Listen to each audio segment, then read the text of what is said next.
Jason Rankin, and welcome to the GrassCheck podcast, brought to you by AgResearch and AFBI. We are bringing you the latest information, insights and opinion to improve grazing management on your farm. This week, we are joined by Kat Huson from AFBI to discuss the latest information from the GrassCheck plots and farms, Stephen Flanagan from CAFRE, Francis Lively from AFBI, and Roger Bell, a GrassCheck sheep farmer who farms near Kells.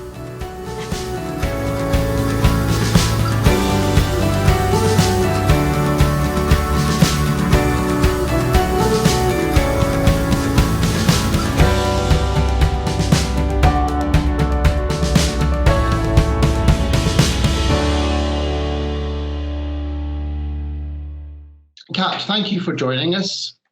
Kat, the Met Office has just announced that May was the sunniest month on record and that we had just 42% of normal rainfall for the month. What effect is the continued dry weather having on growth this week? Yes, so it's certainly been a great few weeks for sunbathing, but a bit less for growing grass, although it's looking a bit more damp outside this morning, which is nice. This week we've seen the growth rates fall quite a bit on our plots and across the eastern part of the province as well. We actually saw growth rates rise slightly on farms in Tyrone and Flanagan and Derry. There wasn't much change in Antrim, but down in Armagh, they've fallen about 15 kilograms dry matter per hectare per day, and that's where this drought has really started to bite. So on the farms in these counties, we're seeing average growth of just 38 to 40 kilograms and 53 kilograms between our plots at Hillsmere and Greenmount this week, when we'd normally be seeing figures around about 90. So what growth are you forecasting for the coming 2 weeks? Last week was another week with almost no rainfall. And as you said, we've had less than half what we'd typically be getting in May. So we're really looking for some substantial rain in the weather forecast to address the soil moisture deficit that we've got at the moment. There is some rain, but it's been quite changeable with where it's going to fall and the volumes expected. They're not really that much at the moment. So considering how dry the soils are, we're expecting to see a fall in growth over the next 2 weeks on the GrassCheck plots. The current forecast is 50 kilograms dry matter per hectare sort of this week to next Monday, and then 27.7 on the 14-day forecast. But I think it's important to note that these are 3-week average growth rates from the plots. So the impact of the last few dry weeks is still going to be feeding through into our next set of cuts as well. If we do get a little bit more rain, hopefully we're going to see growth pick up again quickly, and we might not see quite such a strong decline. So we'll just have to wait and see what changes with the weather forecast. Grass quality started to dip last week. Has it stabilised or has the decline continued? So we've actually seen grass ME values pick up a little bit again this week. So from all of the GrassCheck samples that we had in, the average was 11.8 megajoules per kilogram on the dry matter basis. But where we've sort of risen slightly on average, we've had a much bigger spread of values than we normally get. So they were coming in from 12.2 down to 11.3. And I think that's probably reflective of where we've got samples from swards that are really starting to show some drought stress. We've had some very high dry matter values coming in. Some of them were over 25%. And it's actually these samples that are showing the highest ME values this week. Obviously, with all the sunshine we've had, there's been no limit, certainly there, with the light levels on the sugar production via photosynthesis. We know that drought stress raises plant sugar contents in grass samples, sort of in general. And because these plants, they're not able to use the nitrogen that's available, they're not able to take that sugar and convert it into growth and new leaf tissue because of the stress they're under at the moment. And because of the growth restriction with the soil moisture deficit, we're not seeing growth the way we normally would, and it's just leaving those very high sugar concentrations in the grass samples, and that's what's driving up the ME figures in those samples. I think in the less stress samples, that's where we are starting to see decline in quality after swards have gone to seed and sort of the typical seasonal dip that we do see after heading, and we're seeing swords become a little bit more stemmy as well. And that's something that we're probably going to see in those sort of drought stress samples in the next week or two as well, with more stem coming through and less leaf as a result. What aspects of grassland management should farmers be focusing on this week? So it's interesting this week. I think it really depends on what your own wedge is looking like, to be honest. So if you're over in the west and you're sitting quite comfortably, be watching that weather forecast I'm probably hoping to get some fertiliser out onto the swards ahead of the rain that's coming in. So yields are down quite a bit on average in general this year. So we really want to try and boost growth wherever we can. So if you've already taken silage off, you want to try and boost those regrowths. Just make sure that you're leaving the 5 to 7 day window between applying slurry and then adding fertilisers so that you don't get any interaction occurring there and you don't get any of the associated losses with mixing the two fertilisers.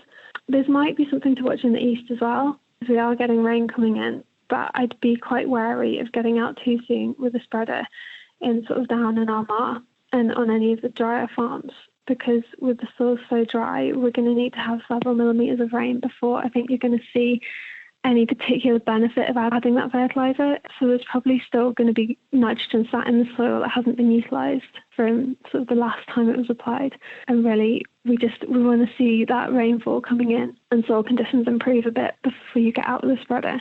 And again, if you're looking at your wedge and you're really looking at a deficit, and particularly sort of if you're not expecting to see much of the rain over the next few days, I'd still be looking at anywhere that you can cut down that grass demand if you can, whether that be selling off some mustock or delaying your second cuts to bring silage ground back into grazing, feeding silage alongside grass, or even if you've managed to take some big bales, you can be feeding these out. If you've got silage that's growing for second cut and it's fit to be baled, you might even want to take those bales if you get a window, and that'll give you an easier option for feeding in the paddock if you have to.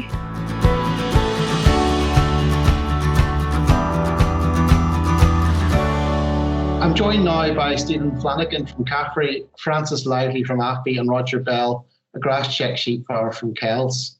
Starting with you, Francis, what can beef farmers expect to get from grass at the moment? Listen, just in terms of beef and sheep, our grass quality remains high for this time of the year. Our dry matters are, with this current dry spell, our dry matters are very high, a couple of percent higher than would normally be. Energy and protein are remaining high as well, albeit farms that we are measuring these on are obviously putting good rotational grazing systems in place, and it is good quality grass being utilised. If, on the other hand, on farms that this time of the year grass quality would tend to decline, and certainly if any farm has not been able to graze swards down tight and grass quality could be lower than what we're currently seeing. If there's a lot of dead material and stem at the bottom of the sward that livestock, should it be sheep, cattle or even dairy cows are grazing, then the quality would obviously be lower than what we're seeing here. At the moment, in terms of driving performance, we're predicting growing cattle should, if they've got an adequate supply of grass, could be gaining over a kilo of live weight gain at present. But that's largely determined by the quality of grass and the availability of grass at present. Grass is starting to get tight on a lot of farms, and where grass is getting tight and cattle are being held back, you will obviously not get that level of performance. It really depends from farm to farm what the situation is like in terms of grass supply availability. What measures could be taken to avoid drop in animal performance? Especially animal performance drove by the intake and the quality of that intake. So as I said earlier, the quality remains high, and assuming the quality is high across farms, if quantity isn't an issue, then performance should be high. On the other hand, if grass availability is low and there's not a huge supply of grass, in that case, if you want to maintain the level of performance, you would need to supplement either with conserved forage or with concentrates. It depends on the situation. If it's store cattle, you might be able to accept a lower level of performance. But on the other hand, if it's finishing animals, it may be you could go in and supplement with concentrates if you're wanting to push them off the farm earlier to leave more grass availability. Likewise, in the sheep farm, if there is limited availability, going out to the creek feeder may be an option to ensure performance is being maintained and not being dropped down if grass availability is going to be an issue. Roger, how has the grazing season gone for you so far? Grazing season this year has went fantastically well. Drought doesn't affect me at all. I'll be on a heavier farm, so it's been one of my best years ever, to tell the truth. There's no point in complaining. It's been really, really good. One of the best springs. Been plenty of grass. We got our silage made probably 3 weeks ago now. We cut on the 12th of May. So it has been really, really good so far for us. Is your grass growth currently matching animal demand? Yes, grass growth is matching our demand at the minute. Slightly below it. Our grass growth at the minute is 60 and our demand is in the 60s and the mid 60s. So it's doing all we want to do at the minute, and it has been matching demand the whole way through. There was 1 week we dropped down a wee bit, but no, we haven't had any of the up to 80, 90, 100s, which we usually would get at this time of year, which actually for a sheep farmer is quite hard to utilise. So it has stayed very steady for us this year. So it has been quite easy to match demand. We shut off our silage very, very early and got our silage made quite early, and we've all shut it off again for a second cut because we are meeting demand. So no, things is good. Has this dry spell of weather impacted positively or negatively on grass utilisation?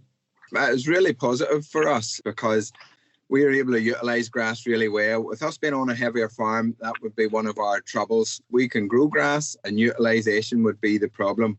If it turns wet on some of your wetter paddocks, and it just happens to be that's the time for their rotation, some of that grass is going to get tramped, and it is quite hard to get that paddock ate out nicely, and you might end up having to move them on a day sooner. But we've been able to get all our paddocks down to 1600, and they're really well ate out, and the dry weather, the stock is still content, and it just means the aftergrass that's coming again is a lot nicer.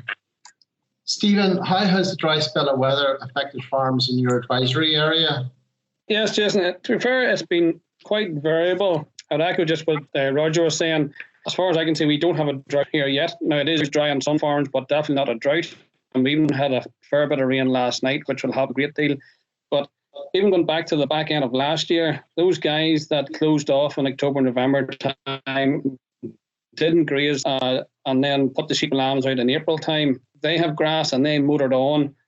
Even those silage swards weren't grazed at all. Them silage swards have now been cut off maybe a fortnight, 3 weeks ago, and they're motoring. On the other hand, the guys that were away wintering ewes for other farms or their sheep only, and they grazed the ground in February, March time, now them guys are struggling because they've no grass to start off with, and they're getting tight for grass. Now, this last week or two, things have improved. But no, them guys that had grass over the spring, them heavier swards trapped in any moisture there was and kept growth motoring. But on the whole, things are getting better. Lambing went well for most folk. There's a lot of lambs on the ground. Lamb growth rates are they're excellent at the moment. We'll probably hear about that from Roger later on. And the health of lambs and ewes have been good just with the dry spell. So all in all, it hasn't been that big a struggle. One more point on the hill men. Now, the hills are behind this year just with the lack of soil depth to hold any moisture there was. So they're burning up because they're on the hills and the rocks. So they're struggling at the moment, to be honest. Moving on from that, Stephen, what measures should those farmers who are struggling be taking at present to overcome the challenges of this dry spell? The dry spell, they need to be going out into the swards to see what grass he will have and comparing that to the demand he needs, whether that's through measuring the grass by a plate meter or getting help from his CAFRE advisor to see what the demand and the supply is. Again, I've been hearing people who have paddock systems even go down to the point of giving up on the paddock system because of the dry weather. But I would advise that the paddock system is the only way to manage those grass deficits or the grass surpluses properly.